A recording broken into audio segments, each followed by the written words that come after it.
몇 년 전에 결혼 17년 차 된 부부의 상담을 한 적이 있습니다. 이 두 분은 17년 동안 부부싸움 한 번 하지 않고 살았답니다. 이 말을 들으면 여러분 무슨 생각이 나십니까? 결혼 안 해보신 분들이 아무 생각이 없을 거고, 결혼하신 분들이 17년 동안 부부싸움 한 번 안 하고 살았다, 그런 사람이 정말 있어? 이런 생각이 드시는 분도 있을 거고, 또 한 걸음 더 나가서 그 사람들 문제가 많을 것 같은데 이런 생각을 하시는 분들도 있을지 모르겠습니다. 저도 부부싸움 한 번 안 했다 그러면 잘 안 믿는 편입니다. 그런 사람이 없기 때문입니다. 있다고 해도 그건 뭔가 문제가 있다고 늘 생각을 합니다. 죄인들이 모여서 사는데 다투지 않는다. 이 부부가 한 번도 싸운 적이 없었는데 근데 한 번 17년 만에 대판으로 싸우고 저한테 왔다고 얘기를 했습니다. 왜 싸웠냐 그러니까, 결혼하고 맨 처음에 부부가 밥상에 앉았을 때 이 두 사람이 밥을 먹는 시작하는 버릇이 완전히 달랐습니다. 부인은 밥을 먹으면 숟가락을 가지고 국을 한번 휘 젓는 겁니다. 그런 분들 종종 있지 않습니까? 근데 남편은 밥을 시작할 때 국을 한 술 떠서 먹는데 자기 앞쪽에 국물을 한 숟가락 떠서 입에 넣는 것으로 식사를 시작하는 사람이었습니다. 이 두 사람이 왜 이런 습관을 갖게 됐을까요? 부모님 때문입니다. 부모님 두 분 다 그랬든지 아니면 한 분이 그랬든지 부모님 때문에 그런 생활, 식습관을 갖게 되는 겁니다. 근데 결혼하고 첫 식사를 하는 날 부인이 이 새색 씨가 휘 한번 저어서 국물을 한 숟가락 입에 넣었는데 남편이 에이 더럽게 왜 저? 이랬다는 겁니다. 그게 더러운 겁니까? 더럽지 않습니다. 지가 저어서 지 입에 가져가는데 그게 뭐가 더럽다는 겁니까? 근데 남편은 성격이 강한 사람이고 부인은 굉장히 유순한 사람이었습니다. 이런 가정이 문제가 많습니다. 그러니까 남편이 더럽게 왜 저? 그러니까 부인이 자기가 좋아해서 결혼한 남편인데, 물론 남편도 자기가 좋아서 결혼했지만은 남편이 그걸 더럽다 그러니까 그래요? 그럼 안 그러면 되지 뭐. 그렇게 첫날 식사가 끝났는데 한 며칠 지나가니까 부인이 잊어버리는 겁니다. 워낙 오랫동안 몸에 밴 습관이니까 잊어버리고 한 며칠 지난 후에 또 저은 겁니다. 그러니까 남편이 또 왜 더럽게, 그럴 때마다 남편은 그렇게 호통을 쳤고 부인은 내가 안 그럴게. 그게 17년이었던 겁니다. 그게 국 먹을 때만 그랬을까요?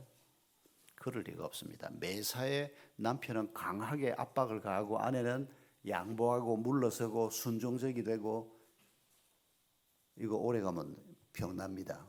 17년 됐는데 병이 났는지 안 났는지 내가 확인을 못했는데, 근데 17년 만에 그날도 밥을 먹는데 아내가 그날은 작정하고 또 저었답니다. 근데 남편이 더럽게 또 그런 겁니다. 그때 부인이 더럽기는 뭐가 더러워하고 한판 크게 부부싸움을 했다는 겁니다. 그걸 17년 전에 해야 되는 겁니다. 서로 전혀 다른 성격, 다른 배경을 가진 사람이 만나서 결혼을 했습니다. 그러면 차이가 있을 수밖에 없습니다. 그러면 서로 의견 차이가 있을 때 부부싸움을 조장하는 말을 제가 하는 게 아니고 잘 싸워야 합니다. 서로 생각이 다르니까 더럽기는 뭐가 더러워? 차근차근 서로 의견을 주고받고 생각을 좁혀야 하는 겁니다. 그런데 이 부부는 두 사람 다 똑같이 책임이 있습니다. 전혀 그러질 않고 17년을 살다가 이게 골마서 터져 나온 겁니다. 여러분, 왜 사람이 나하고 다르다고 해서 그걸 잘못이라고 생각을 할까요? 나하고 달라도 그게 잘못이 아닌 게 많습니다.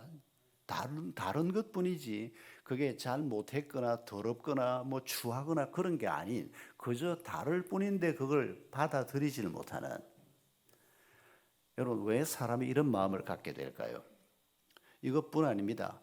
나하고 조금만 생각이 달라도 배척하려고 하는 이기적인 마음, 다른 사람에 대해서 배타적이 되는 마음, 이게 근본적으로 모든 인간들이 가지고 있는 생각입니다. 이걸 성경은 죄성이라고 표현합니다.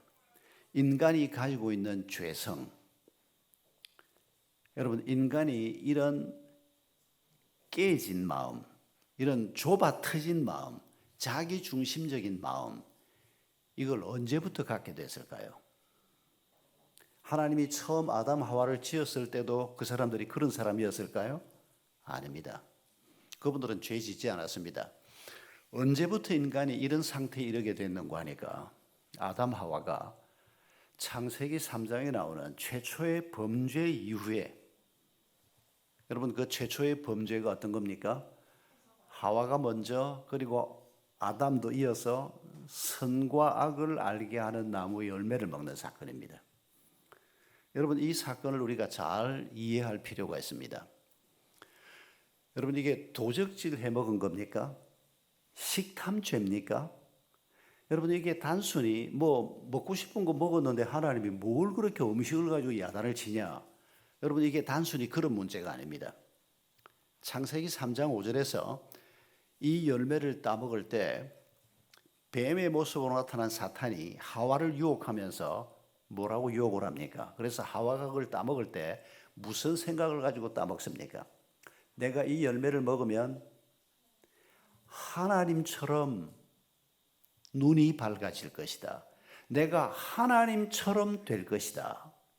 이 욕망을 가지고 그 선악과를 따먹는 겁니다. 단순히 도적질, 단순히 뭐가 먹고 싶어서 먹는 이런 정도의 문제가 아닙니다. 이게 내가 하나님처럼 되고 싶다. 여러분 사람이 하나님처럼 되고 싶다는 이 생각이 뭔고 하니까 별로 복잡한 게 아닙니다. 그 이전까지 어떻게 살았습니까? 아담 하와가 하나님의 형상으로 지음받았습니다. 하나님의 대리인이었습니다. 하나님이 맡겨주시는 일을 행복한 마음을 가지고 두 부부가 살아왔습니다. 그러니까 하나님이 주인으로, 하나님이 명령권자로 이 두 사람을 다스리고 계셨던 겁니다. 그런데 내가 하나님처럼 되고 싶다. 그 말은 무슨 말입니까? 하나님 필요 없다는 겁니다. 하나님이 더 이상 내 인생에 개입하지 말라는 겁니다. 하나님이 이래라 저래라 그러지 말라는 겁니다. 내가 알아서 살겠다는 겁니다. 여러분 선악과 사건이 바로 이런 사건이라는 걸 기억해야 합니다. 하나님께서 이 두 사람을 에덴 동산에서 쫓아내고 그리고 생명나무로 가는 길을 막아버리고 인류의 타락과 인류의 고통이 그때부터 시작됐다고 말하는데, 여러분 이 사건을 어떤 사람들은 하나님이 너무 심하신 거 아닌가, 열매 하나 먹었다고 그 난리를 떨고 이렇게 굉장히 축소해서 생각하려고 하는 사람들이 많이 있습니다만은 여러분 결코 그렇지 않습니다.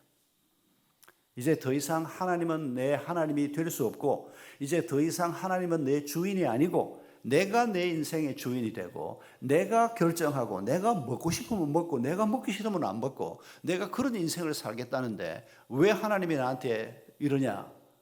여러분 이게 아담 하와가 그런 태도를 가진 이후로 오늘까지 자연적인 본성을 가지고 있는 모든 인간들이 이런 모습을 가지고 있다는 걸 아셔야 합니다. 죄인의 모습이라고 하는 것이 교도소에 가서 앉아있는 저 사람들의 모습이 아니고 죄인 그럴 때 우리가 기억해야 하는 것은 나는 하나님 필요 없어. 내 인생은 내 건데 내가 먹고 싶으면 먹는 거고 내가 하기 싫으면 안 하는 거고 내가 하고 싶으면 하는 거고 내 인생은 내가 알아서 살겠다. 여러분 이게 죄인의 모습이라는 걸 기억해야 합니다. 이 모습을 어떤 성경학자들이 이렇게 묘사합니다. 지금 요 앞에 꽃들이 있는데 이거 생화가 아니군요. 여러분 이걸 생화라고 한번 생각해 보십시오. 뭐 조화라서 이건 뭐 예의거리가 안 되지만은 생화라고 생각하고 이렇게 뿌리에서 잘려져서 꽃꽂이를 해놓았다고 하면 상상을 해보십시오. 이 꽃이 죽은 꽃입니까? 산 꽃입니까? 죽은 꽃입니다. 이 꽃이 언제 죽었을까요? 꽃나무에서 잘리는 순간에 이 꽃은 생명을 잃었습니다. 그런데 죽은 꽃을 우리가 예배 시간에 강단에다 혹은 결혼식 할 때 아주 예쁘게 장식을 하면서 죽은 꽃을 잔뜩 갖다 꽂아 놓습니다. 그 시체 더미를 갖다 놓는 겁니다. 분명히 죽었는데 아직도 이쁩니다. 왜 이쁠까요? 물기가 아직 좀 남아있기 때문입니다. 이미 죽음이 와 있습니다. 그 죽음이 어떤 모습으로 나타납니까? 하루 이틀 지나면 꽃잎가가 시들시들해집니다. 거뭇거뭇해집니다. 그거 없을 때도 아주 예쁜 모습일 때도 그 꽃은 죽은 꽃입니다. 뭘 보면 알 수 있다고요? 뿌리에서 잘려져 나왔기 때문에. 그런데 그 죽음의 정상이 하루 이틀 지나면서 점점 드러나고 한 사나흘 지나고 나면 봐줄 수가 없습니다. 그래서 다 쓰레기통으로 들어가는 겁니다. 여러분, 하나님을 떠난 인간이 바로 이런 모습이라는 겁니다. 인간이 하나님하고의 관계가 깨어지는 순간이 꽃이 꽃나무에서 잘리는 순간하고 똑같다는 것입니다. 여러분, 성경이 죽음을 얘기할 때 육체의 죽음과 영적인 죽음과 영원한 죽음을 얘기합니다. 얼른 보면 육체의 죽음은 내가 뭘 죽은 사람이야 그렇게 말할 수 있지만은, 그러나 하나님과의 관계가 끊어져 있는 상태에 있는 사람, 이 사람이 바로 영적으로 죽어 있는 사람입니다. 육체는 아직 이렇게 살아 있을지 몰라도 영적으로 죽어 있습니다. 그리고 하나님과의 관계가 끊어진 상태에서 육적인 생명마저 잃게 되면 영원한 파멸의 죽음으로 들어가는 겁니다. 여러분, 우리가 하나님과의 관계가 없는 상태일 때 그 사람이 특별히 악한 사람이고 법을 어기고 강도질을 하고 교도소에 갈 사람이 아니어도 하나님께서 공급하시는 이 모든 공급이 끊어져 있는 상태에 있습니다. 그러면 이제 자기 힘으로 살아야 합니다. 마치 끊어진 뿌리에서 잘라진 꽃나무가 생명이 없는데 이제 남아있는 물기를 가지고 그 모습을 유지하려고 아둥바둥하는 것처럼, 그러나 그래봐야 소용없습니다. 죽음은 점점 퍼져나옵니다. 그리고 결국 하루만 지나도 꽃잎가가 거뭇거뭇해지고 사나흘만 지나면 그 죽음이 온 꽃으로 퍼져버립니다. 여러분, 하나님을 떠난 모든 인생들의 모습이 이와 같다는 것을 기억해야 합니다.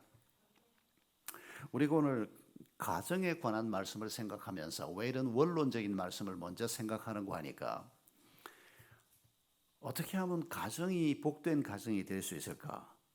여러분 생각에 맨 먼저 떠오르는 것이 혹시 복권을 하나 맞으면, 그래서 돈이 좀 수십억이 생기면 근사하게 집도 하나 사고 차도 하나 사고 죽는 날까지 노후까지, 그리고 애들한테도 돈이 있으면 우리가 정말 복된 가정을 세울 수 있고 우리 자녀들 다음 세대 가정도 돈만 좀 있으면 해결될 것이다. 혹시 이렇게 생각하는 분들이 계십니까? 당신은 그리스도인이 아닙니다. 당신은 돈교의 교인입니다. 여러분, 우리가 이 돈의 힘이 워낙 강하다 보니까 예수님도 말씀했지 않습니까? 돈과 하나님을 동시에 섬길 수 없다. 만몬이라고 마태복음에 나오는데, 돈의 힘이 워낙 강하니까 하나님과 돈이 같은 자리에 있는 겁니다. 그러니까 하나님을 안 섬기고 돈을 섬기는 사람들은 불신자입니다. 그런데 하나님을 믿는 사람들이 하나님을 최고의 신으로 섬기면서, 그런데 현실 속에서 돈의 힘이 너무 강하다 보니까 우리도 모르는 사이에 돈을 더 중요하게 생각하고 더 중요하게 생각하고, 그러다 보니까 돈이 하나님만큼 중요하게 우리 마음속에 자리를 잡고 있는 이 위험이 2000년 전에도 지금도 얼마나 큰 위험인지 모릅니다. 나는 어떻게 해야 하나님하고 돈하고 어떻게 비교를 해? 하나님이 가장 크신 분이고 돈은 그저 필요에 따라서 우리에게 도구로 존재하는 거지. 이렇게 스스로에게 이론적으로 설명할지 몰라도 여러분 정말 실제로 그런지 잘 한번 판단해 보십시오. 제가 방금 질문했지 않습니까? 우리 가정이 어떻게 하면 행복할까? 저 인간이 돈만 좀 더 벌어오면 그게 되는 거야. 그렇게 생각하는 부인들이 있습니까? 우리 아이들이 앞으로 어떻게 하면 행복할까? 돈만 잘 벌면 우리 교회가 어떻게 하면 좀 잘 될까? 헌금 많이 하는 교인만 있으면 그러면 뭐 교회가 전도비도 좀 쓰고 선교비도 쓰고 우리 자신을 한번 잘 보라는 겁니다. 우리가 이런 식으로 생각하고 있는 사람인지 아닌지 그 사람은 그리스도인이 아니라는 겁니다. 형식적으로는 예배의 자리에 와 있을지 모르지만은 심지어 하나님께 기도하는지 모르지만은 여러분 그런 분들은 하나님보다 돈을 더 중요하게 생각하거나 적어도 하나님과 돈을 비슷하게 생각하고 있는 겁니다. 여러분 우리가 이 자리에서 벗어나는 것이 중요합니다. 하나님께서는 우리에게 가정을 주셨습니다. 소수의 사람들은 평생 가정을 갖지 않고 독신의 연사를 가지고 사는 분들이 있습니다만 가정을 하나님께서 우리에게 주신 것을 내일 저녁 말씀하고 연관됩니다만 제가 하나님의 교회인 가정을 세웁시다라고 하나님의 교회란 단어를 썼는데 실제로 에베소서에서 하나님의 교회라고 가정을 설명하지 않습니까? 하나님께서 우리 부부가 짝지어져서 이룬 가정을 하나님의 에클레시아, 하나님의 교회라고 표현합니다. 교회의 머리가 누굽니까? 돈입니까? 돈의 머리가 남편입니까? 가정의 머리가 남편입니까? 교회의 머리는 예수 그리스도입니다. 그러면 우리 가정의 머리도 당연히 예수 그리스도입니다. 예수 그리스도가 머리가 되시고 우리는 그분의 몸이 되는 겁니다. 그런데 이 몸이 가정만 있는 게 아니고 진영중앙교회라고 하는 이런 교회 공동체도 있고 이 부분은 내일 따로 좀 나누겠습니다만은 여러분 이런 교회를 세워가는데 가장 중요한 것이 먼저 우리가 어디에서부터 출발했느냐 하는 것입니다. 아담 하와가 난 이제 하나님 필요 없습니다. 그렇게 생각했던 그 자리에 아직 머물러 있다면 그 자리에서는 뭐 가정이건 개인의 삶이건 우리의 자녀 문제건 그 자리를 벗어나지 않고는 해결 방법이 없다는 것입니다. 그런 자리에서 벗어나는 것을 에클레시아라고 말합니다. 에클레시아, 교회라고 하는 단어인데 어딘가로부터 불러냄을 받은 사람이라고 하는 뜻이 바로 교회라고 하는 단어의 정확한 뜻입니다. 에클레시아. 그러니까 하나님 없다고 하는 자리에서 하나님이 내 주인이십니다라고 하는 자리로 불러냄을 받은 사람, 이게 교회라는 겁니다. 가정이 바로 여기에서부터 시작된다는 겁니다. 하나님이 머리인, 예수 그리스도가 머리인, 어떻게 하면 하나님께서 축복하시는 가정, 또 구약적인 표현으로 신명기 5장 10절 같은 규절에 있는 대로 천대에 이르도록 하나님께서 은혜를 베푸시는 복된 가정, 믿음의 가정, 이런 가정을 어떻게 하면 세울 수 있을까? 이제 오늘 저녁 본론에 들어갑니다. 오늘 우리가 읽은 성경 말씀 18절에서 성령 충만을 받으라라고 말합니다. 성령이 우리를 온전히 사로잡은 상태, 성령이 마치 지금 충만이라고 하는 표현은 물로 비유하는 겁니다.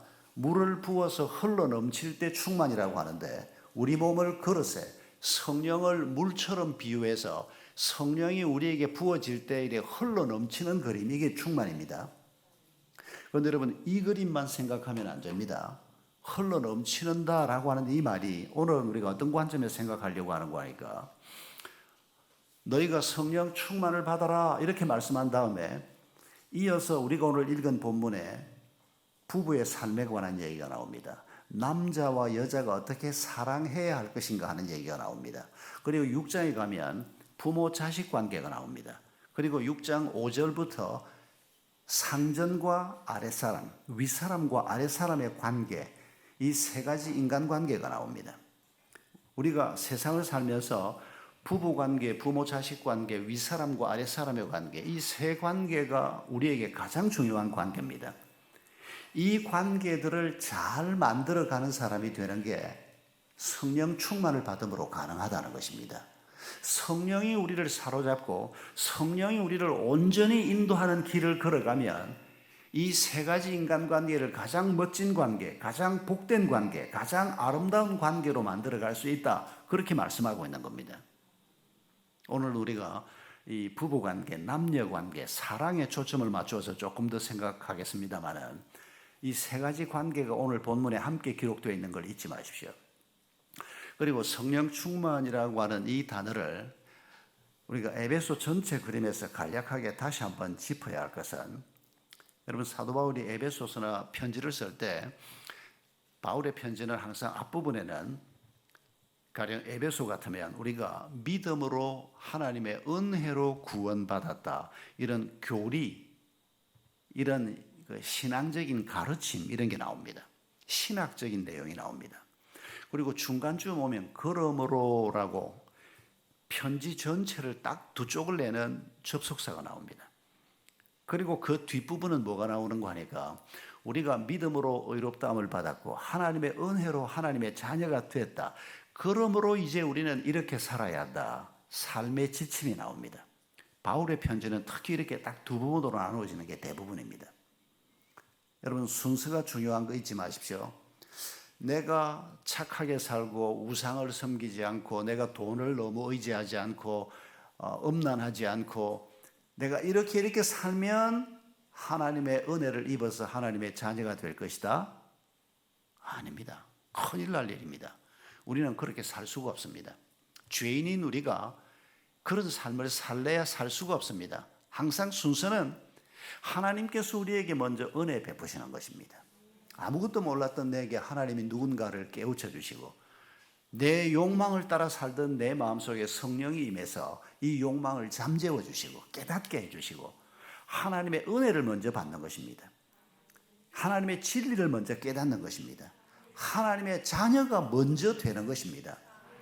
그런 다음에 내가 이제 하나님의 이런 은혜를 입었으니 내가 하나님의 자녀가 되었으니 그러므로 이렇게 살아야 한다. 여러분 이 순서를 절대 잊으면 안 됩니다. 우리가 신앙생활을 이제 조금 하면 하나님께서 이렇게 은혜로 나를 하나님의 자녀 되게 하셨구나. 하나님 나라 백성이 되게 했구나. 그러므로 이제는 내가 이렇게 살아야 되겠다. 살아보니까 잘 됩니까? 안 됩니다.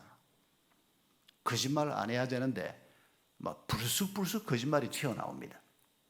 조금만 불리하면 내가 교묘하게 다른 사람을 속이는 말을 하려고 내 혀가 막 움직이는 걸 경험할 수 있고, 조금이라도 내 감정이 상하면 상대방이 꼭 내 감정을 상하게 하려고 그랬던 거 아닌 거 내가 알면서도 내가 기분이 좀 나쁘고 수가 틀리면 저거를 어째버릴까 그냥 분노가 치솟아 오르고, 우리가 얼마나 이기적인 존재인지 모릅니다.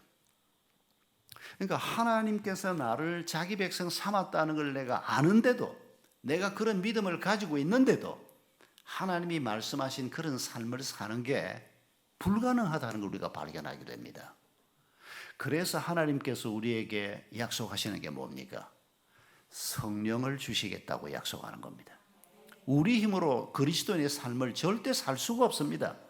믿음을 가진 것도 하나님의 은혜지만은 그 은혜를 받고 난 다음에 그리스도인으로 사는 것도 하나님의 은혜가 아니고는 살 수 없는 삶이라는 겁니다. 그래서 하나님께서 성령 충만을 자꾸 얘기하시는 겁니다. 그런데 오늘 우리가 이 남녀 관계, 사랑, 부부 관계에서 성령 충만을 생각할 때 물이 머리 꼭대기에서부터 부어서 온 몸을 속옷까지 다 적시고 양말까지 다 적시는 이런 그림을 생각을 하되, 여러분 이걸 다른 그림으로 약간 바꾸어서 생각할 줄 알아야 합니다. 이를테면 오늘 본문에서는 우리가 가정, 사랑을 생각하면서 부부가 가정을 이루어서 살려고 하는 목적이 뭔가를 생각하는 겁니다. 하나님께서 가정을 만드셨습니다. 하나님께서 당신 부부를 짝지어서 당신 가정을 만드셨습니다. 그걸 교회라고 말씀을 하십니다. 그런데 이 가정의 목적이 뭐냐는 겁니다. 하나님이 말씀하시는 목적을 내가 받아들이면 성령과 내가 하나가 되는 겁니다.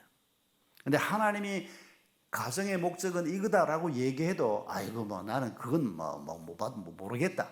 그러고 살면 성령과 하나가 될 수가 없는 겁니다. 또 가정에 대한 하나님이 말씀하신 목적을 내가 받아들였다 하더라도 그 목적을 이루어가는 방법을 오늘 에베소서에서 얘기합니다. 하나님께서 이런 방법으로 너에게 약속한 그 목적을 이루겠다. 우리가 그 방법도 함께 따라가면 이게 마치 물을 머리 꼭대기에 부어서 머리가 젖고 가슴이 젖고 온몸이 젖는 것처럼 목적도 하나님이 말씀하신 그 목적이 내 삶의 목적이고 그 목적을 이루는 방법도 하나님이 말씀하신 그 방법으로 내가 내 것으로 고백을 하는, 여러분 이게 성령 충만이라는 것을 기억하셔야 합니다. 우리가 성령 충만을 생각하면 일반적으로는 성령이 나를 온전히 사로잡을 때 성경에 보면 두 가지 결과가 나타납니다. 성령의 은사가 주어지는 결과가 있고 또 성령의 열매가 주어지는 결과가 있다고 성경이 얘기합니다. 그런데 은사는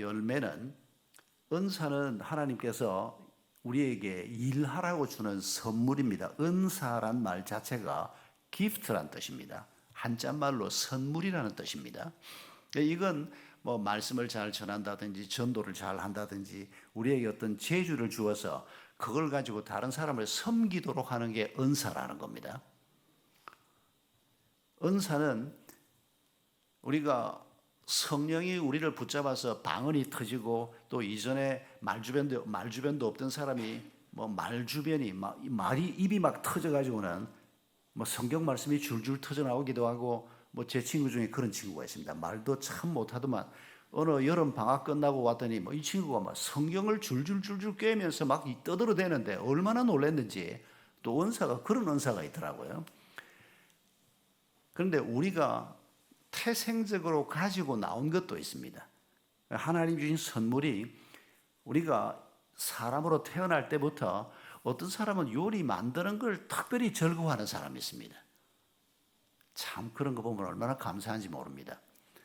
저같이 요리라고는 만들 줄 모르는 사람이 저는 먹는 게 그렇게 즐거운데 누군가 만드는 걸 그렇게 즐겁게 만들고 누가 먹어주면 그걸 보고만 너무 기뻐하고 여러분 이게 은사라는 거 아시죠? 이게 선천적으로 가지고 나온 은사도 있고 우리가 성령 충만을 받을 때 그때 하나님께서 우리에게 주어지는 은사도 있고 또 심지어 어떤 분들은 이렇게 표현합니다. 어떤 신학자는 성령이 우리를 사로잡을 때 우리에게 이를테면 뭐 방언이 터진다든지 이런 은사도 원래 우리가 예수님을 믿을 때 우리에게 다 주어졌던 것들을 하나님이 하나씩 끄집어내는 것이다. 이렇게 설명하는 분도 있습니다. 막 그런 설명은 그렇게 중요한 것 같지 않습니다. 하나님이 이런 은사를 우리에게 주셔서 우리가 다른 사람을 섬기도록 우리를 부르셨다는 것입니다. 열매는 그리스도를 닮아가는 것입니다. 성령의 열매, 갈라디아서에 나오는 9가지 열매를 비롯해서 그리스도를 닮아가는 열매, 이런 것들이 성령이 우리를 사로잡을 때 생기는 결과물들입니다. 그런데 여러분 오늘 본문을 보면 성령 충만을 받으라 그러면서 가정의 축복을 말씀하시고 이 가정의 목표는 이거다. 그리고 이 목표를 이루는 방법은 이거다. 이런 말씀으로 성령 충만 이후를 이어가고 계십니다.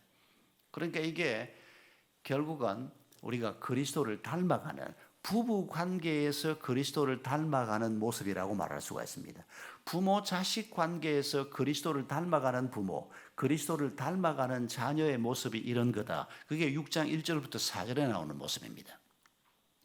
사회생활을 하면서 남의 윗사람으로서 그리고 남의 아랫사람으로서 그리스도인이 이런 모습을 갖추는 것이 성령 충만이다. 그게 6장 5절부터 9절까지 나오는 내용입니다. 자, 다시 부부의 삶으로 돌아갑니다. 여러분, 왜 결혼합니까? 왜 결혼하려고 합니까? 행복하기 위해서요. 결혼해서 사는 사람 보니까 행복해 보입니까? 별로 행복한 사람 못 봤다. 그런데도 또 다 결혼하려고 합니다. 나는 다를 거라고 생각을 하고. 여러분, 우리가 잊지 말아야 하는 것은 결혼 제도는 하나님이 만드신 제도입니다. 한 남자와 한 여자가 가정을 이루는, 사람을 남자와 여자로 만든 것도 하나님의 아이디어입니다.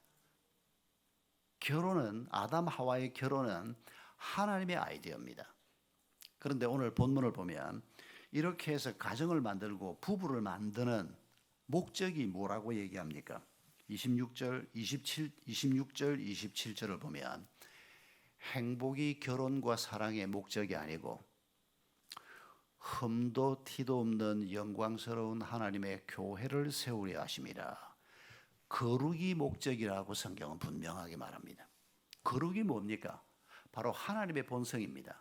하나님을 설명할 때 우리가 거룩하신 하나님, 사실 거룩이란 뜻은 구별된다라고 하는 의미로부터 시작되는 건데, 그러나 거룩하신 하나님, 거룩이 목표다. 그 말은 하나님을 닮아가는 게 목표다라고 하는 말입니다. 그러니까 내가 누군가를 좋아한다. 근데 사랑하고 결국 결혼에 들어간다. 그리고 결혼 생활을 시작한다. 여러분, 이 과정이 무엇을 목표한 것인가 하니까 두 부부가 서로 돕는 배필이 돼서 창세기 2장 18절에 최초의 부부였던 아담 하와에게 하나님이 주신 결혼 주례 말씀입니다. 서로 돕는 배필이 되라. 서로 돕는 자가 돼서 무엇을 목표하는가 하니까 내가 이 사람을 도와서 저 사람이 나를 도와서 이 부부가 하나님을 닮아가는 자가 되는, 거룩을 이루어가는, 여러분, 이게 결혼과 사랑의 목표라는 것을 잊지 말아야 합니다. 행복은 우리가 이런 목표를 가지고 길을 걸어가면 행복은 그 결과물로 따라오는 겁니다. 행복 자체를 목적으로 삼으면 큰일 납니다. 행복은 우리가 하나님을 닮아갈 때, 여러분, 이 세상에서 우리가 갖는 야망 중에서 우리가 하나님처럼 되고 싶다, 이보다 더 큰 야망이 어디에 있겠습니까? 이건 결혼했든 안 했든 하나님께서 모든 그리스도인에게 주신 삶의 목표입니다. 에베소 1장 4절 5절을 보면 하나님이 우리를 자녀 삼으셨다고 말하면서 왜 우리를 자녀 삼으셨다고요? 창세기 1장 4절에 보면 거룩하고 흠이 없게 하시려고. 우리를 그리스도인, 하나님의 백성 되게 한 이유가 이 땅에서 남보다 잘 먹고 잘 살게 해주마? 아닙니다. 그게 우리의 목표가 아닙니다. 혹 남보다 좀 못 먹을 수도 있고, 남보다 건강하지 못할 수도 있고, 남보다 집이 작을 수도 있고, 남보다 가방끈이 짧을 수도 있고, 남보다 불행한 환경에 우리가 놓일 수도 있습니다.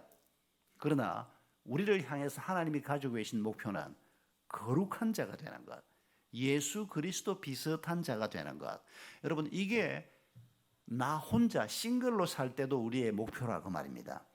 근데 부부로 산다고 해서 뭐가 달라집니까? 아닙니다. 서로 도와서, 그리스도인인 두 사람이 서로를 도와서 하나님을 닮아가는 것, 여러분, 이게 우리의 목표라는 걸 잊지 말아야 합니다. 여기에 가장 핵심적인 가르침이 돕는 배필 되라라고 하는 말입니다. 창세기 2장 18절에서 아담과 하와에게 너희가 서로 돕는 배필이 되라. 그러면 하나님이 말씀하신 이 목표가 이루어질 것이라는 겁니다. 그런데 여러분, 남편 여러분, 아내 여러분, 또 아직 싱글인 분들도 한번 생각해 보십시오. 항상 문제가 어디에서 생기는 겁니까? 하나님이 이 사람을 내 남편으로, 이 사람을 내 아내로 주신 이유는 뭐가 되라고? 돕는 배필이 되라고. 그런데 우리는 거꾸로 생각합니다. 이 사람이 나한테 조금만 잘하면 내가 얼마나 편할까? 이게 바라는 배필입니다. 그게 뭐 큰 잘못이야? 당연하지. 절대 당연하지 않습니다. 아니, 그러면 나는 평생 동안 저 인간한테 종노릇만 하고 살아는 말이야? 아닙니다.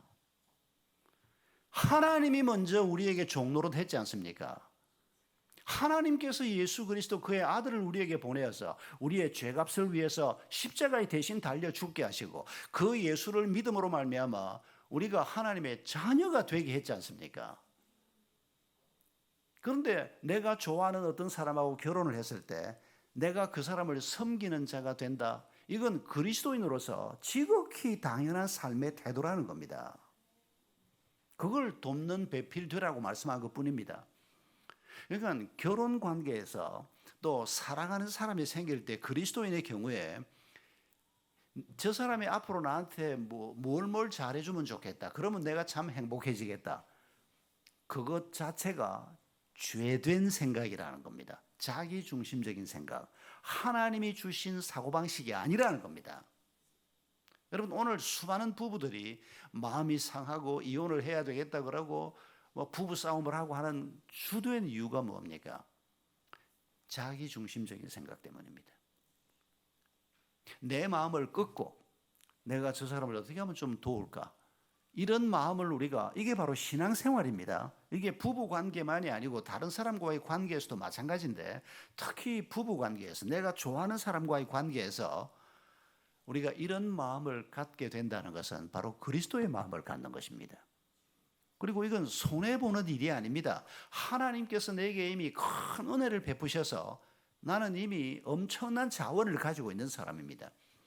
그리고 내가 누군가 내가 사랑하는 사람 그래서 결혼한 사람을 내가 이 사람에게 돕는 배필이 된다. 그것 외에는 생각하지 말라고 하나님이 얘기하는 겁니다.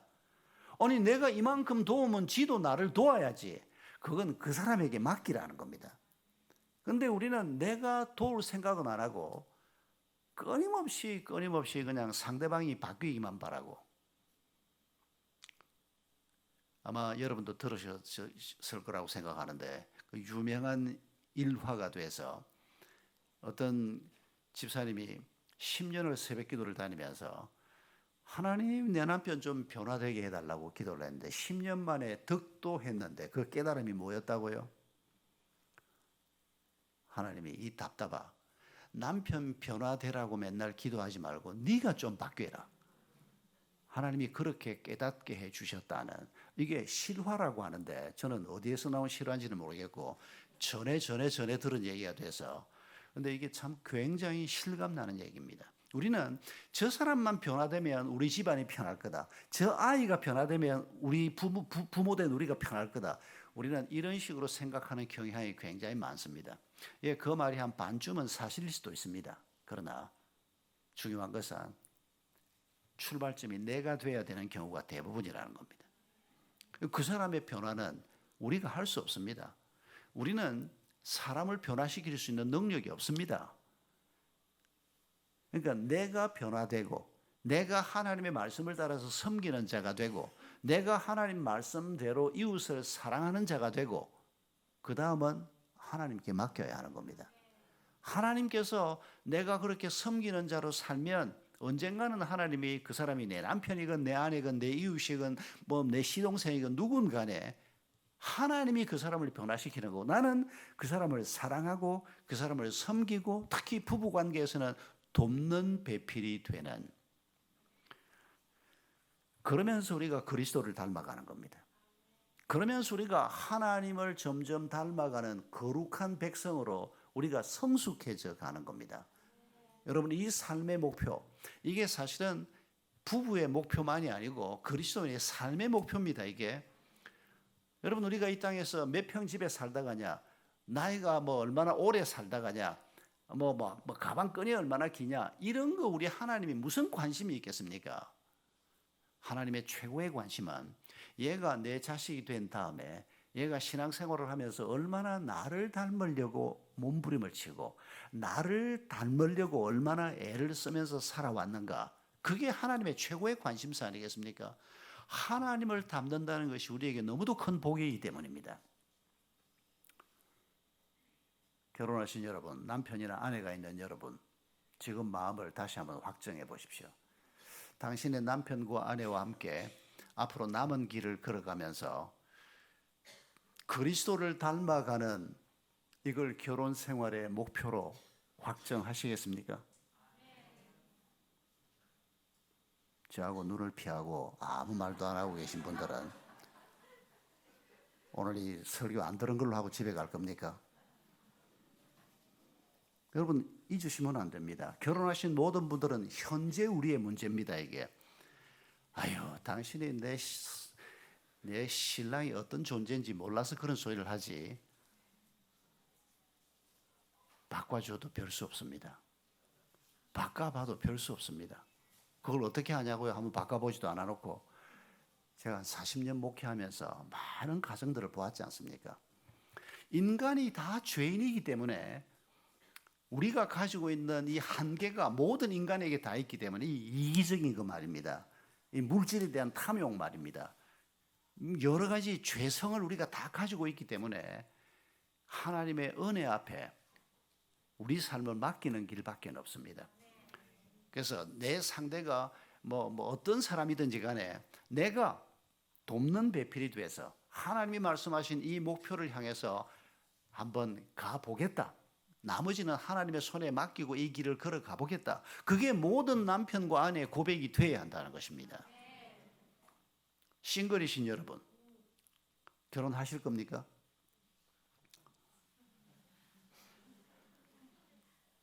결혼을 어떤 마음 가지고 지금 기도하고 생각하고 계십니까? 돈 잘 버는 남자를 만나야지. 이쁜 여자를 만나야지. 내가 예언할 수 있습니다. 당신은 틀림없이 불행해질 겁니다. 그런 생각 정도를 가지고 결혼을 하고 누군가하고 사랑을 한다. 틀림없이 불행해질 겁니다. 성경이 얘기하는 겁니다. 하나님께서 거기에는 아무 약속을 주지 않습니다. 인간의 욕망을 따라서 사는 자의 멸망이 뭔가를 성경이 설명할 뿐입니다. 그러나 앞으로 결혼을 꿈꾸면서도 내가 하나님이 말씀하신 이런 꿈을 함께 가질 남자, 그런 여자를 만나서 결혼하자. 그게 뭡니까? 결혼의 목표가 뭐냐 그 말입니다. 결혼해서 하나님을 닮아가고 서로 돕는 배필이 돼서 하나님의 거룩을 이루어가는 이런 사랑을 내가 하리라. 이 마음을 모든 싱글들은 오늘 밤에 품을 수 있기를 바랍니다. 그것이 하나님께서 우리에게 주시는 가장 큰 복이라는 걸 잊지 마십시오. 또 한 가지 우리가 생각해야 될 것은 그러면 하나님께서 우리를 거룩하고 흠이 없게 하시는 하나님을 닮아가는 이 목표를 위해서 오늘 본문에서 어떤 방법을 주셨는가 하는 것입니다. 두 단어가 등장합니다. 순종과 사랑이라고 하는 단어입니다. 부부가 서로 순종하라, 서로 사랑하라 이 단어가 등장합니다. 그런데 이게 굉장히 오해가 많습니다. 먼저 순종을 보면 많은 분들이 에베소서를 읽고 난 다음에 아내들에게는 순종을 하나님께서 강조하고 계시고 남편들에게는 사랑을 말씀하고 있다. 이렇게 오해하는 분들이 많습니다. 그렇지 않습니다. 긴 설명은 다 생략하겠습니다. 여러분 21절을 보십시오. 그리스도를 경외함으로 피차 복종하라. 서로 복종하라. 그리고 22절에 아내들이여 남편에게 복종하라.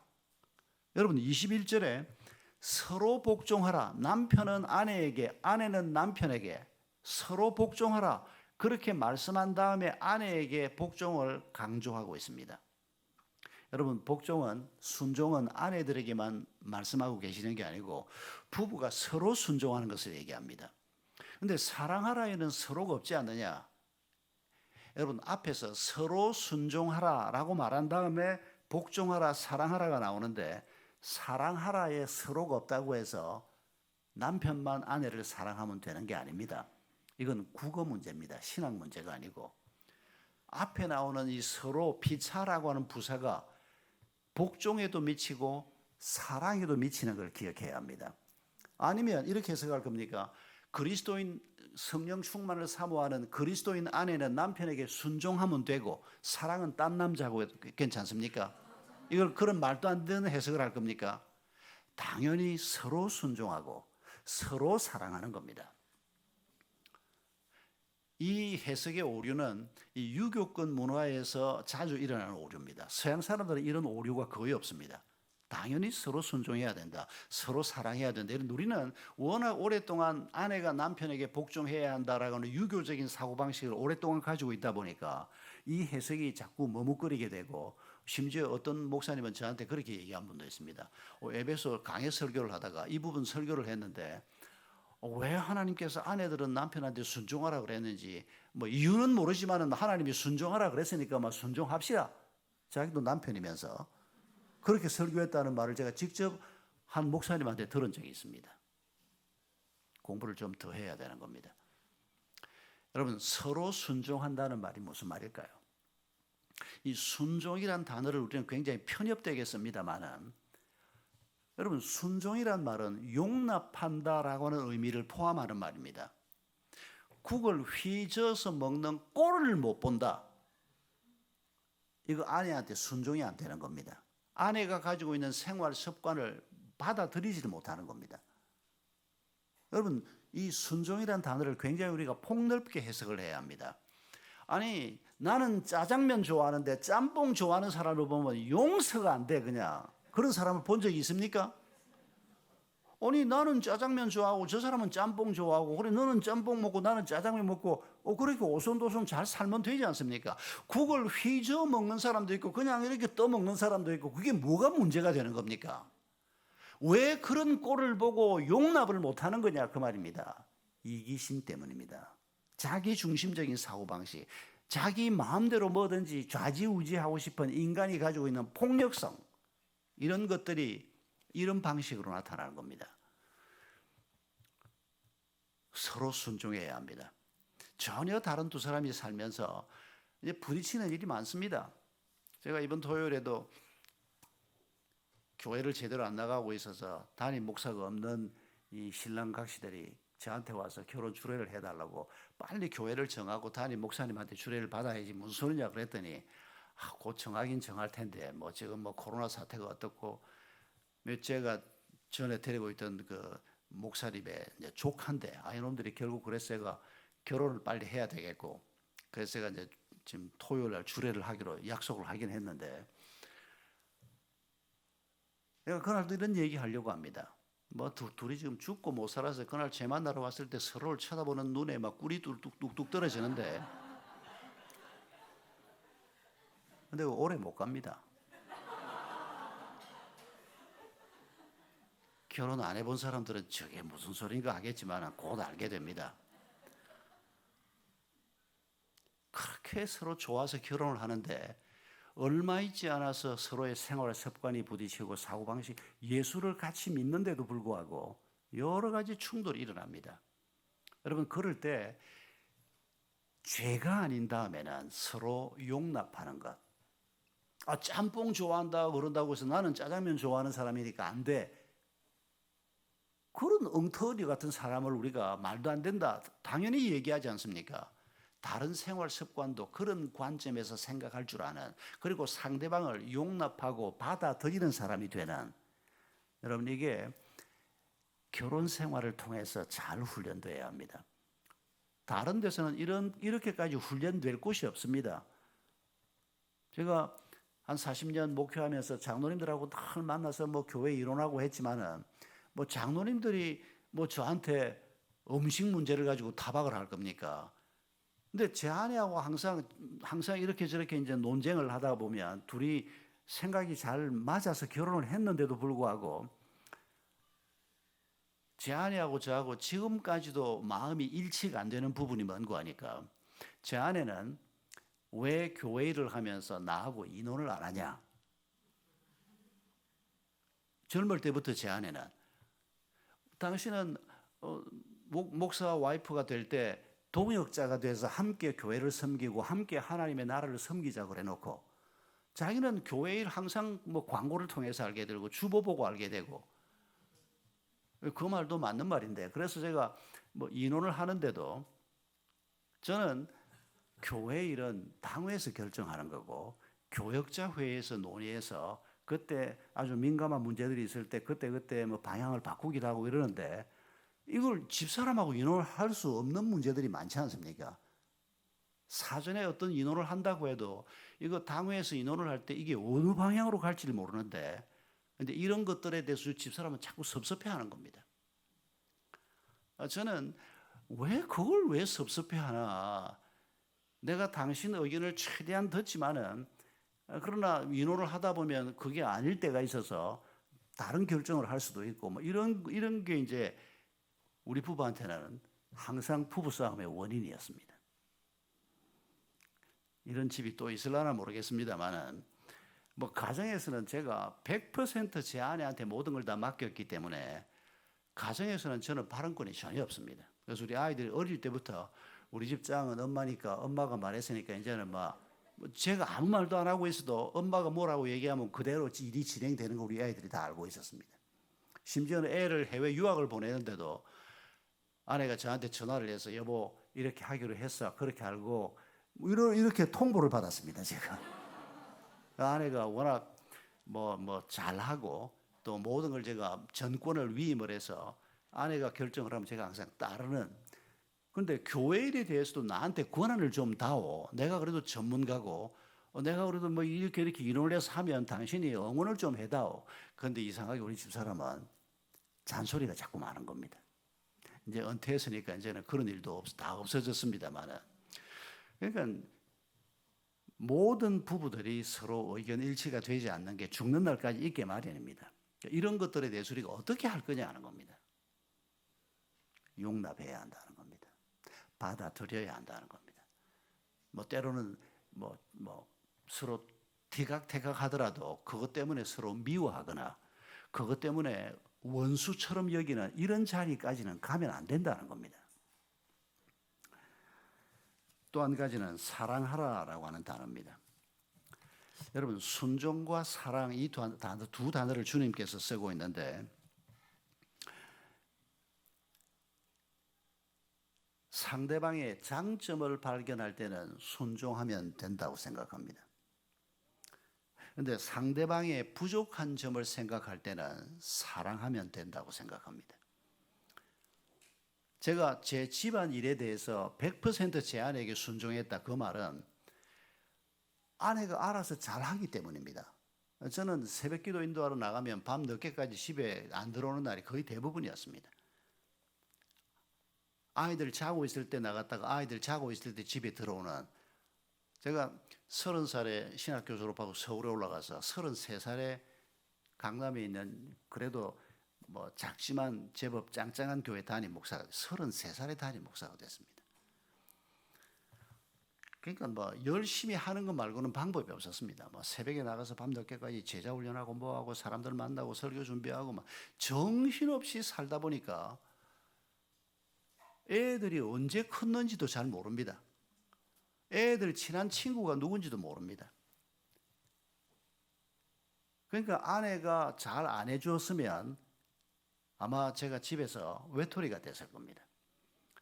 그러니까 집안 일에 대해서는 아내가 믿을만 하기 때문에 제가 전적으로 위임하고 무슨 일이 있으면 제가 아내한테 얘기 듣고 뭐 예를 들면 집사람이 한 번씩 이제 제가 딸 아들 셋인데 아들이 초등학교 한 6학년쯤 되니까 얘가 6학년 되니까 벌써 엄마보다 키도 크고 엄마보다 기운도 세고 엄마가 막 한 대 때리려고 그러면 엄마 팔을 탁 잡고는 사모님이 왜 이러시냐고 뭐 넌걸맞게 막 이러고 하니까 감당이 안 된다는 겁니다. 그래서 6학년쯤에 저를 보고 쟤하고 당신이 좀 한번 좀 얘기를 좀 해라. 그래서 제가 이제 애 학교 마치는 시간쯤 가서 차를 대놓고 학교 앞에 있다가 애 끝나고 난 다음에 애를 태우고 둘이서 걔 좋아하는 떡볶이도 먹고 한 몇 번을 일부러 그렇게 했습니다. 그러면서 애가 가지고 있는 생각이 뭔지 뭐 불만이 뭔지 이런 걸 이제 엄마가 좀 접근하기 어려운데 아들이니까 아빠가 하니까 좀 쉬운 면이 있더라고요. 그런 정도 말고는 제가 역할을 사실 잘 못했습니다. 그러니까 제가 순종한 거지요. 근데 아내가 부족하다 싶은 부분은 그건 순종이란 단어보다는 사랑이란 단어가 더 어울린다는 겁니다. 뭐 그런 부분을 세세하게 얘기하지 않더라도 여러분이 한번 상상해 보십시오. 하나님께서 부부 관계에서 우리가 서로 용납하고 순종하는 법을 배우고 그리고 그 사람의 부족을 메꾸어주는 사랑하는 법을 배우는 이 기본적인 인간관계가 이 훈련이 잘 이루어지면 나머지 관계는 거의 문제가 없다고 할 수 있습니다. 우리가 집에서 하는 이 훈련, 이 모습을 가지고 바깥에 나가서 살면 어디서든지 잘할 수 있습니다. 근데 집에서 안 되면 밖에 나가서도 안 됩니다. 저는 이렇게 생각하는 편입니다. 부부간에 서로 배신하거나 불신하거나 서로 하나가 되지 못하는 이런 사람은 어디서나 그 모습을 그대로 가지고 살게 될 가능성이 굉장히 많다는 겁니다. 가정이 그래서 참 중요합니다. 여러분, 하나님께서 우리에게 서로 순종하고 서로 사랑하면서 서로 도와서 하나님이 말씀하신 하나님을 닮아가는 이 목표를 이루어가면 우리의 가정이 하나님이 약속하신 그런 천국이 될 것이라고 말씀하고 계십니다. 우리의 가정의 평수를 가지고 하나님이 말씀하는 게 아니고 월 수입이 얼마냐를 가지고 우리의 가정이 천국이 될 것이라고 약속하는 게 아니고 이런 영성을 가지고 이런 하나님이 주신 목표와 그 목표를 이루어가는 하나님의 방법을 우리 마음에 품을 때 우리가 이 땅에서 하나님의 큰 은혜를 누리는 하나님의 교회인 가정을 세우고 가장 복된 가정을 세우고 이 가정에서 자란 자녀들이 어린 감람나무 같은 시편 128편에 있는 대로 이 어린 감람나무라고 하는 표현은 여러분 굉장히 물질적인 표현입니다. 고대 유대인들은 옛날에 우리 한국 사람들이 저 집에 소가 5마리다 그러면 와 부자네.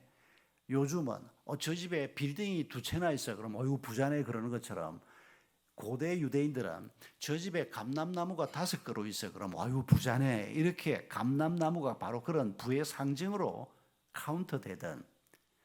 그런데 시편 128편에 보면 내 상에 둘러앉은 자식들이 어린 젊은 감람나무 같을 것이라.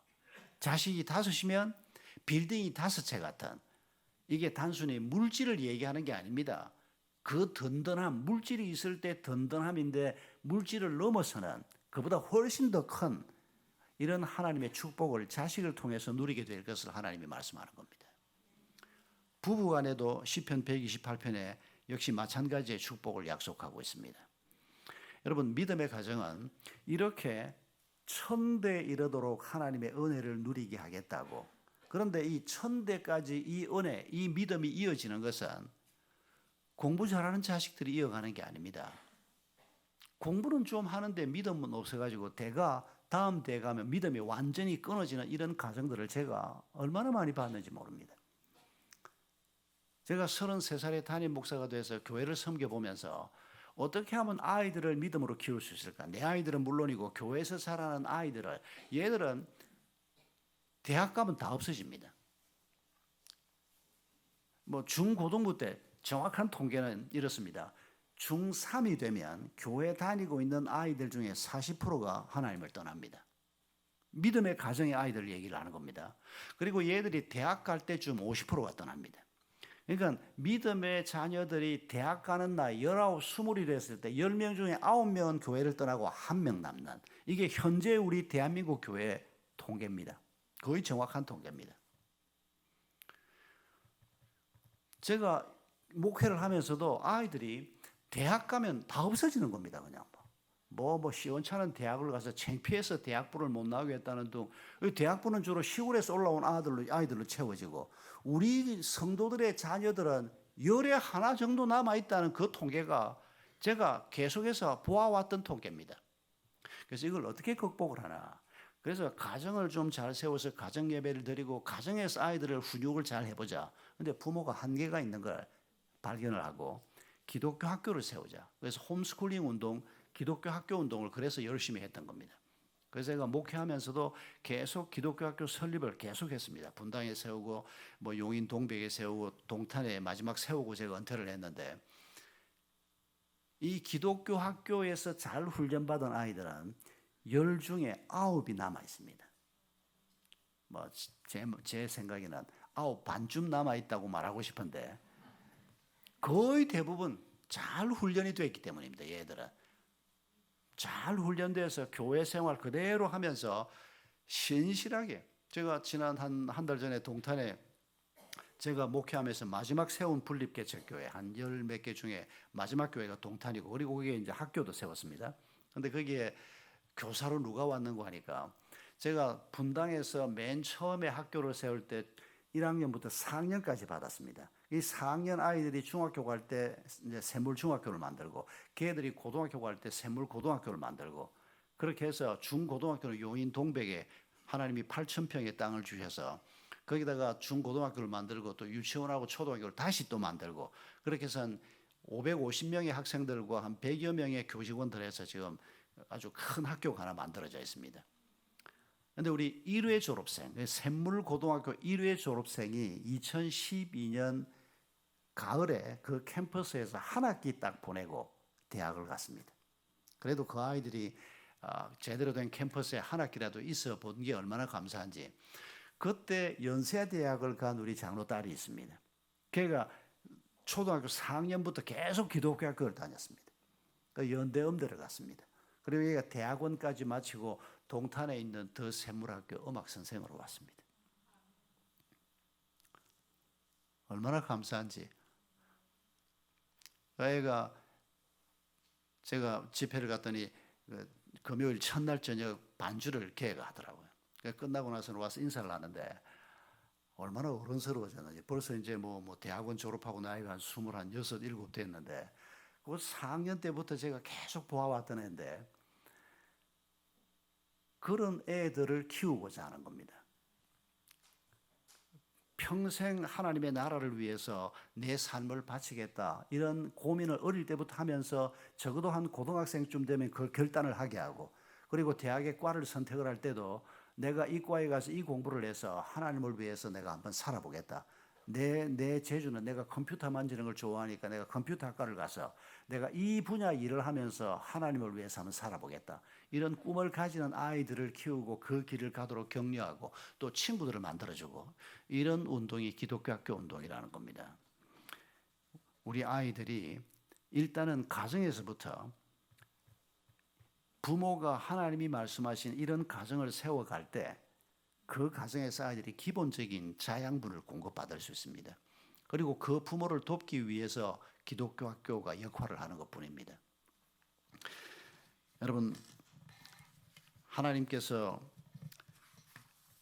여러분은 지금 1대인지 2대인지 3대인지 모르겠습니다만, 저는 저희 친가 외가를 합해서 제가 맨 처음 예수 믿은 사람입니다. 그런데 제가 어떤 예를 늘 마음에 떠올리는 거 하니까, 지난 2010년 6월 달에 미국 뉴욕 북쪽 서펀이라는 마을에 홀리데이 인이라고 하는 호텔에서 박만준 할아버지 후손 수련회가 열렸습니다. 박만준이란 사람 이름 처음 들어보셨죠? 저도 그때 처음 들었으니까 여러분도 아마 모르실 겁니다. 이 박만준 할아버지는 1880년 무렵에 80년대에 평양에 살았던 분입니다. 그런데 이분이 선교사들이 처음 평양에 들어왔을 때 예수를 믿은 분입니다. 그리고 교회를 출석한 분입니다. 그리고 평생 동안 신앙생활을 하셨고, 이분 아들이 방효원 목사가 됐습니다. 그리고 이분이 대한민국에서 처음으로 중국 선교사로 일제 때 건너간 분입니다. 그리고 이분의 손주 방효원 목사의 아들, 그러니까 박만준 할아버지의 손주가, 혹시 여러분 중에 아는 분이 있을지 모르겠습니다. 방지일 목사님이라는 분입니다. 합동청 목사님인데 아주 훌륭한 목사님입니다. 사실은 2010년 6월 달에 이 방지일 목사님이 100세 생일이 그때였습니다. 그리고 미국에 이민가 있던 이 박만준 할아버지 후손들 한 250명 중에서 한 130명이 살아있는 집안 최고 어른인 방지일 목사님이 왔으니까 같이 한번 모이자, 그래가지고 모였던 겁니다. 여러분, 한 분이 예수를 믿었습니다. 그게 1880년대 후반이었습니다. 그런데 이분이 정말 예수가 그런 분인가 고민을 하면서 그 선교사에게 한국말을 가르치는 조사들한테 이제 성경 공부를 하고 이러면서 믿음을 갖게 되고, 그 자손들이 지금 현재 약 한 450명 정도 된답니다. 그런데 정말 믿음의 집안입니다. 이런 꿈을 꾸어보는 겁니다. 제가 저희 집안에 이제 1대니까 이제 손녀들까지 태어났으니까 3대가 됐습니다. 저희 부모님도 예수 믿고 돌아가셨으니까 역으로 올라가긴 했지만은 이걸 제가 2대로 계산을 해야 안 되겠습니까? 이제는 제 부모님이 다 믿고 돌아가셨으니까. 그러면 이제 우리가 4대까지 왔습니다, 지금. 앞으로 이제 더 내려가면 이제 7대, 8대 계속 갈 거 아닙니까? 그러면 이 내 후손들이 앞으로 이 땅에서 어떤 사람으로 살 건가? 우리가 이런 생각 해봐야 되지 않겠습니까? 뭐 술꾼도 나오고 노름꾼도 나오고 이래 가지고야 되겠습니까, 이게? 하나님이 천대 이르도록 은혜를 베풀겠다고 약속하셨는데, 여러분 우리가 진지하게 기도해야 하고, 오늘 우리가 돈 하고 살면 결국 우리 아이들이 돈이 최고인 줄 알고 돈을 위해서 신앙을 던져버린단 말입니다. 이게 오늘 우리의 문제입니다. 우리 아이들에게 하나님의 축복을 받게 하기 위해서라도 돈보다 더 중요한 게 있다는 걸 우리가 가르치고, 실제로 우리가 돈보다 더 중요한 것을 위해서 헌신하는 모습을 갖추어야 하는 것입니다. 그리고 우리 아이들이, 우리 부모님들이 공부는 많이 못해도, 우리 아버지 엄마가 돈은 많이 못 벌어도 우리 아버지 어머니가 저런 모습으로 살려고 애를 쓰는 저게 바로 하나님 때문이구나, 이런 믿음의 전수가 이루어지는 것이 오늘 하나님의 교회를 위해서, 또 이 민족을 위해서 얼마나 중요한 일인지를 우리가 잊지 말자는 것입니다. 좋은 학교 보내고 취직자리 알아보고 뭐 좋은 배필 구하고 뭐 집이라도 한 칸 빨리 장만하고, 그게 잘못됐다는 뜻은 절대 아닙니다. 그거 우리도 피할 수 없습니다. 그러나 여러분, 그게 우리 삶의 전부인 것처럼 살지는 말자는 겁니다. 그보다 더 중요한 가치, 배우자를 만나도 우리 아이들이 배우자를 만날 때 학교 어디 나왔어? 그거부터 물어보지 말라는 겁니다. 쪽팔리게. 그런 게 쪽팔린다라고 느낄 수 있는 정도의 믿음은 우리가 가져야 될 거 아닙니까? 뭐 학교를 뭐 좀 잘 나왔건 못 나왔건 뭐 괜찮은 학교 나온 사람들이 다 괜찮은 사람입니까? 정말 믿음이 있는 사람인가? 너와 정말 뜻을 맞추어서 하나님이 주신 그런 믿음의 가정을 세울 수 있는 그런 믿음을 가진 사람이냐? 이런 질문을 부모가 좀 할 줄 알아야지. 뭐 학교 거기 나와가지고 되겠어? 이따위 소리나 하고. 뭐 월급은 얼마나 받는데? 현실적인 문제니까 그걸 무시하자는 뜻은 절대 아닙니다. 먹고 살아야죠. 그러나 혹 그런 게 조금 부족하다고 해도 우리가 정말 중요하게 여기는 가치, 믿음의 가치, 가정을 바라볼 때도 오늘 성경이 우리에게 말씀하시는 이런 가치를 우리가 좀 더 마음속에 품고 우리의 가정을 세워갈 때 바로 이게 우리 자녀들에게 흘러간다는 것입니다. 그러면 우리 아이들도 돈에 넘어지지 않는다는 겁니다. 돈보다 더 중요한 정직의 가치를 놓고 돈을 거부하고 정직을 지키고 분명하게 자기 일을 걸어가는 이런 믿음의 대를 우리가 이어가야 한다는 것입니다. 이 축복이 우리 진영중앙교회 모든 성도들의 가정에 충만하기를 바랍니다. 또 앞으로 싱글인 여러분들에게 바로 이런 하나님의 말씀을 가지고 우리가 가정을 세워가는 꿈을 함께 꾸어갈 수 있기를 바랍니다. 우리 이 시간에 함께 먼저 세 가지 기도를 먼저 하나님 앞에 올려드리기를 원합니다. 첫째는 감사의 기도입니다. 부족한 우리에게 하나님께서는 이런 놀라운 꿈을 우리의 가정을 통해서, 우리의 결혼을 통해서, 우리의 사랑을 통해서 이루어 가도록 하나님이 약속하셨습니다. 온 마음을 기울여서 감사하십시다. 두 번째 기도는 회개의 기도입니다. 하나님이 이런 놀라운 계획을 우리의 사랑, 우리의 결혼에 숨겨두셨는데도 우리는 하나님의 마음을 제대로 헤아리지 못한 채 살지 않았는지, 돈이면 다 된다고 생각하고 세상 것이면 다 된다고 생각하고 살진 않았는지 회개하십시다. 그리고 세 번째 기도는 간구입니다. 주의 성령께서 나를 도와주옵소서.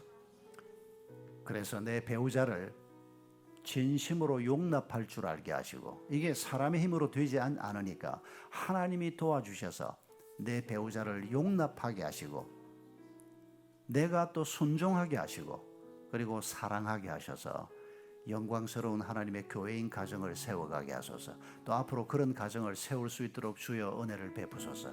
우리 목사님 나올 때까지 한 2, 3분 동안 먼저 이 세 가지 기도를 가지고 함께 기도하겠습니다. 자비하신 아버지 하나님 감사합니다. 오 주님, 주의 긍휼을 간구합니다. 주님 도와주시옵소서. 우리 아버지 붙들어 주시옵소서.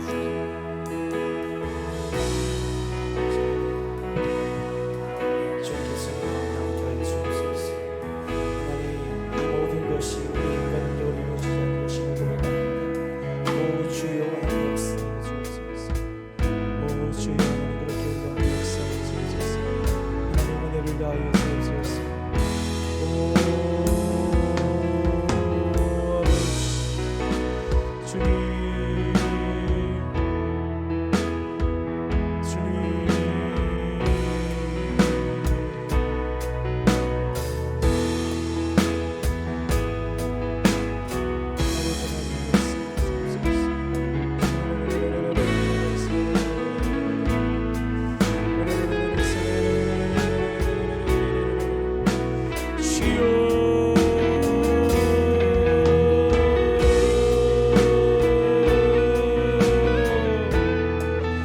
아버지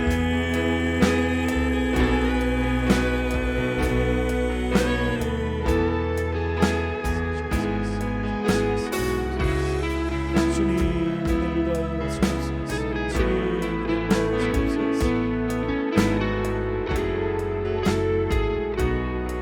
직업에 갈까요? 하나님이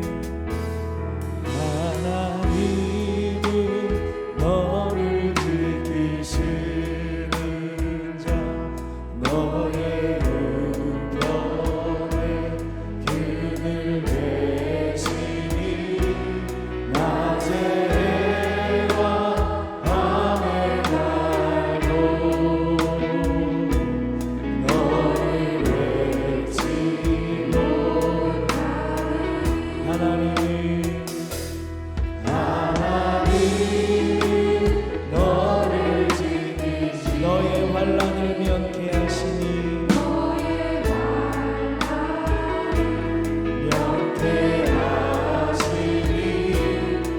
그가 너를 지키시리라 너의 주님을 지키시리라 너의 주님을 지키시리라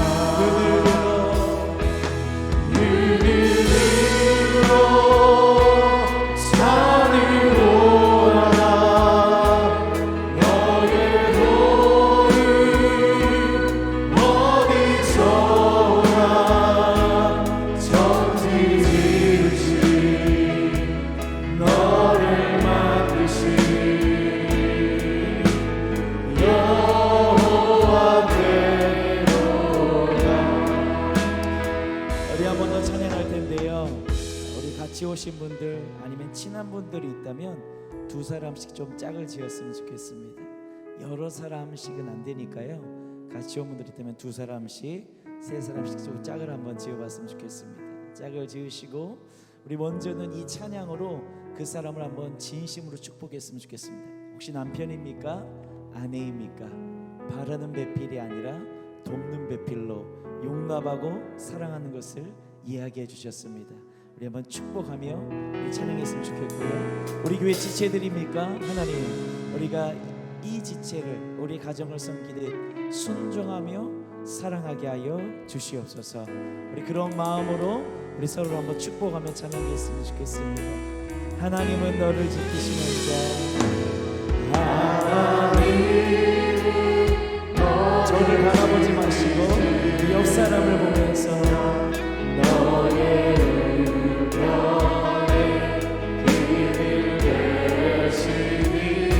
진심으로 축복해 주십시오. 짧게 축복하지 마시고 길게 축복해 주세요.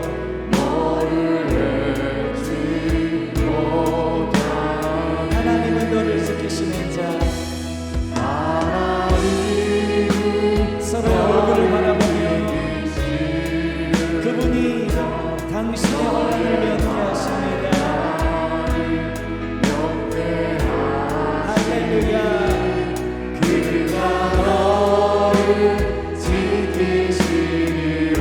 너의 축복을 지키시리라.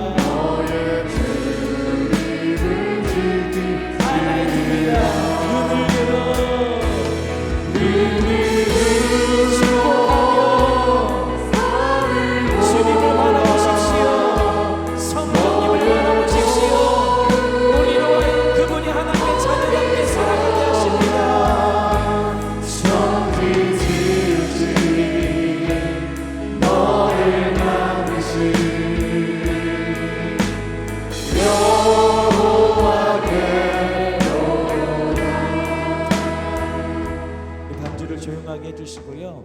손을 마주 잡은 분들이 있잖아요. 그분들과 함께 오늘은 기도 제목을 좀 나누었으면 좋겠습니다. 하나님께서 오늘 말씀을 우리에게 주시고 이 자리에 남편도 안 오고 아내도 안 오고 또 어떤 대상이 안 왔을 수 있잖아요. 그러나 우리 마음 가운데 주신 부담감이 있을 줄 믿습니다. 그래서 내 마음 가운데 하나님, 내가 오늘 들으면서 이것만은 꼭 했으면 좋겠습니다. 아마 이런 마음들 여러분 마음 가운데 주셨을 거예요. 바로 여러분 옆 사람에게 그 기도 제목을 오늘은 한번 나누었으면 좋겠습니다. 한 5분간의 시간을 드리겠습니다. 그래서 같이 기도할 거예요. 따로 기도하지 마시고 같이 기도할 테니까 두 사람씩 짝을 지시고 혹은 세 사람씩 짝을 지시고, 세 사람 이상은 안 됩니다. 두 사람 세 사람씩 짝을 지어서 서로의 기도 제목을 한 5분간 시끌벅적하게 한번 나눠보도록 하겠습니다. 자, 기도 제목 혹시 혼자 있으면 그분 혼자 놔두지 마시고 찾아가 주세요. 그래서 같이 기도 제목을 나누었으면 좋겠습니다. 같이 기도 제목 나누시죠? 예, 나누겠습니다. 같이 기도할 겁니다. 예, 그러니까 기다리십시오. 예, 앞에 보지 마시고 옆 사람하고 기도 제목 나눠주세요. 예, 옆 사람하고 어색하지 않게 자기 기도 제목 나누시면 됩니다. 예, 우리 진흥조와 함께 어르신들도 옆 사람하고 기도 제목 나누십시오. 예. 옆 사람하고 기도 제목 나누세요. 아이고 잘하시네요.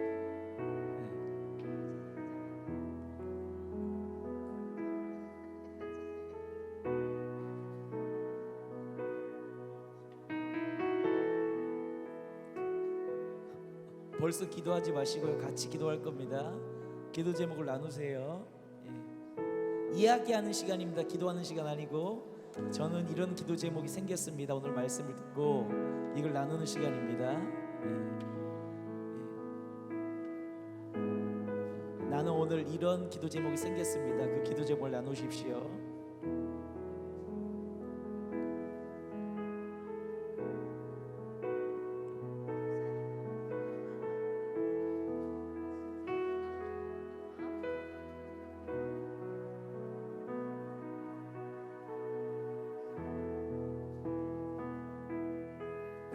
기도는 다 같이 할 겁니다.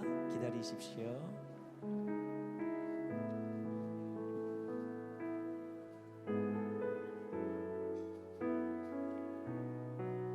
그리고 다 하신 분들은 앞에를 바라봐 주시면 됩니다.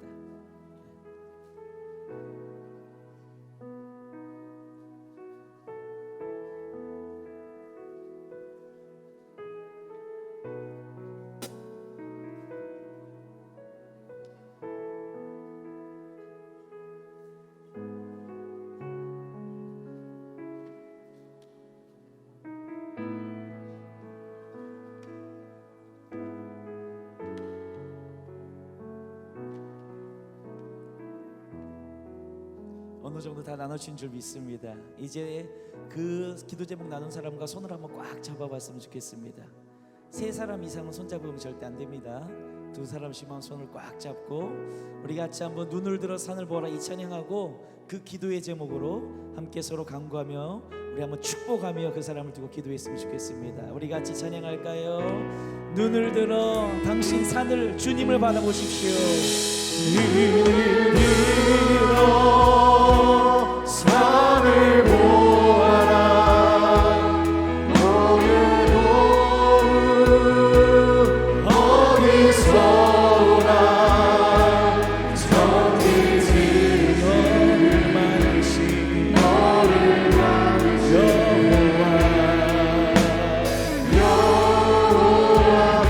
눈을 들어 주를 보아라. 눈을 들어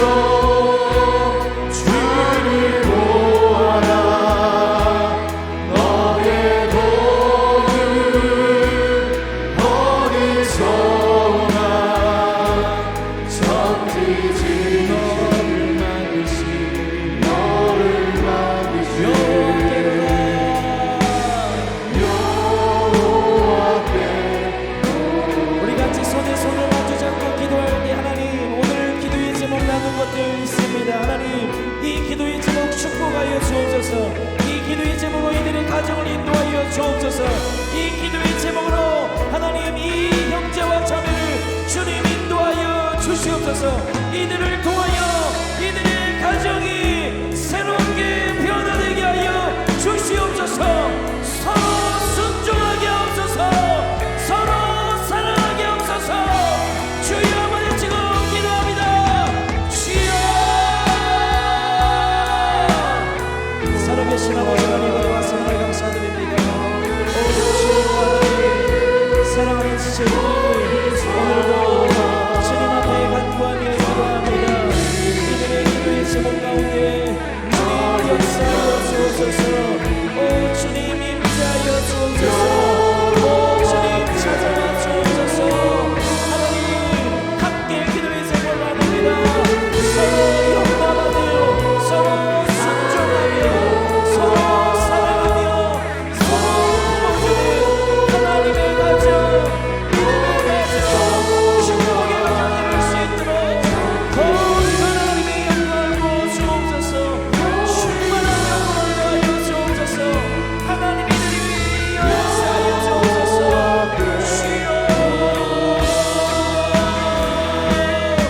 주님이 우리를 지키시는 줄 알고 있습니다.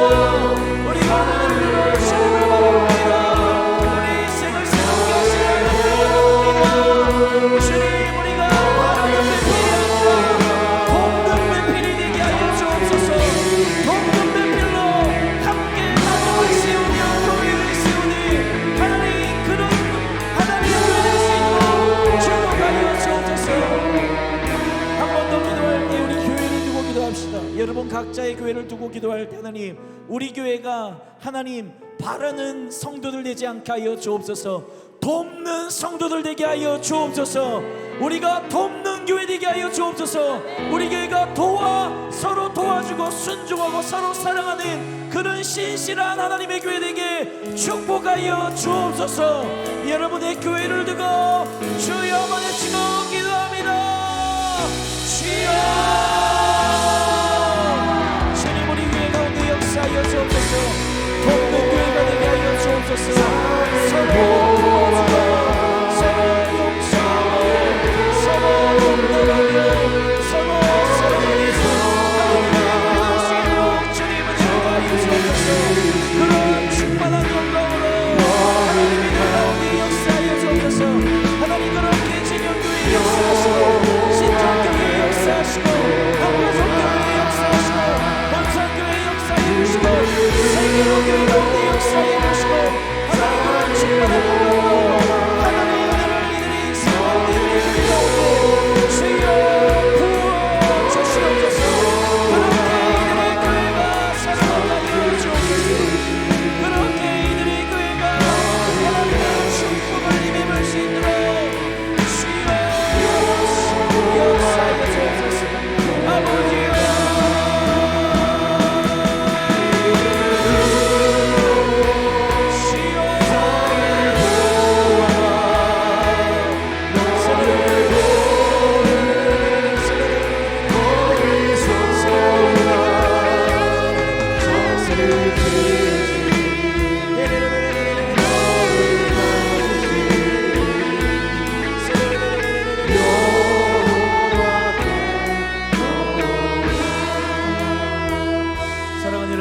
마지막으로 한번 기도할 때에는 어제 또 이 기도 제목 요청했는데 기도 제목 카드가 들어왔습니다. 이 기도 제목을 두고 여러분 한번 기도해 주십시오. 우리 교회 우리 서순금 성도님이 계신데요. 대장암으로 항암 치료 중이십니다. 항암약 때문에 구강염증으로 굉장히 고생 중에 있습니다. 우리 서순금 성도님 치유되게 하여 주옵소서. 대장암 주님의 기적 가운데 뿌리 뽑아지게 하여 주옵소서. 구강염증 치유함의 은혜를 더하여 주옵소서. 여호와 라파의 은혜를 더하여 주옵소서. 오늘 나누어진 기도의 제목 앞에 우리가 한자리 한번 하나님 기적 같은 주님의 역사를 일으켜 주시라고 간증의 역사를 일으켜 주시라고 한번 기도해 주십시다. 기도합니다. 주여 살아계신 아버지 하나님 은혜와 사랑을 감사드립니다. 우리 소수국 성도님 위해서 기도합니다. 하나님 대장암으로 항암 치료 중이십니다. 하나님 또 강함의 때문에 고생 중에 있습니다. 여러분 치료를 하여 주옵소서.